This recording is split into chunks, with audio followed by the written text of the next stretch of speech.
Despite sanctions and Russia's diplomatic isolation, some countries continue to trade with them and even increase its volume. For example, Russian oil imports to India increased by 10 times last year. At the same time, the country saved up to $5 billion through discounts and a price cap for Russian raw materials. Russian oil accounted for about 40% of India's crude imports in May, cutting imports from Iraq for a 3-year low and from Saudi Arabia to their lowest since September 2021, an analysis of the data showed, from a Reuters publication. China also receives cheap energy carriers from Russia. However, according to experts, Moscow has reduced exports of oil and oil products by a few times since the start of Russia's full-scale invasion of Ukraine. This means that the state budget of the aggressor country receives less money. For example, in January 2023 alone, Moscow lost more than 52 billion rubles of oil and gas revenues.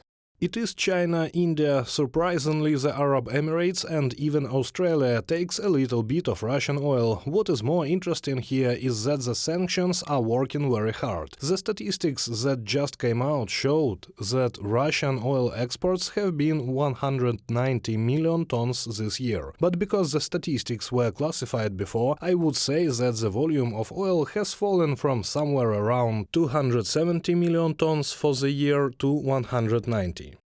During the first year of Russia's full-scale war against Ukraine, Western companies helped transfer more than 530 million barrels of oil from the Federation. Deals, though on a much smaller scale, were also made in 2023. Because of the sanctions, oil was delivered using the so-called STS ship-to-ship transfer method. This is when the crude is transshipped not in the port, but directly into the sea. Not only is this manipulation no more than a de facto fraudulent scheme to circumvent international restrictions, but it also poses a serious threat to maritime waters. Some of the STS deals involve oil spills at the sea.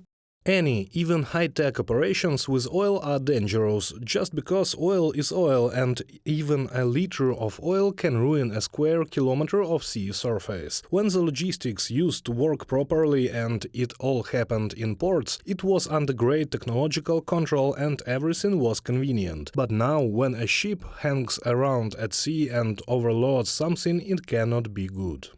To close loopholes in circumventing the restrictions, the 11th package of EU sanctions provides for stricter control on ships that transport oil. If the relevant authorities suspect that a company is transporting raw materials from Russia, its tankers will not be allowed to enter EU ports.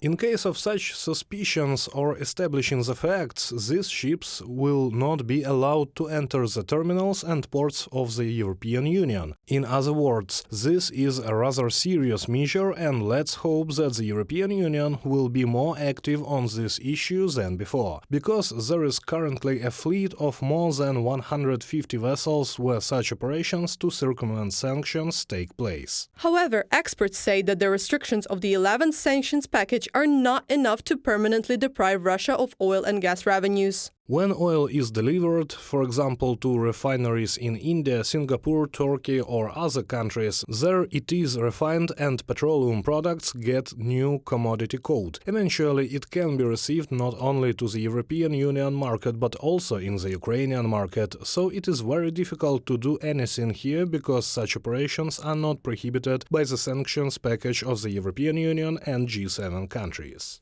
According to the Russian Ministry of Finance, the Federation's base oil and gas revenues in 2023 were forecast at 8 billion rubles. However, as early as March, even before the latest restrictions were introduced, the figure had dropped to 6 billion rubles. Reported by Anastasia Tarnavska, Larisa Zubenko, UATV News.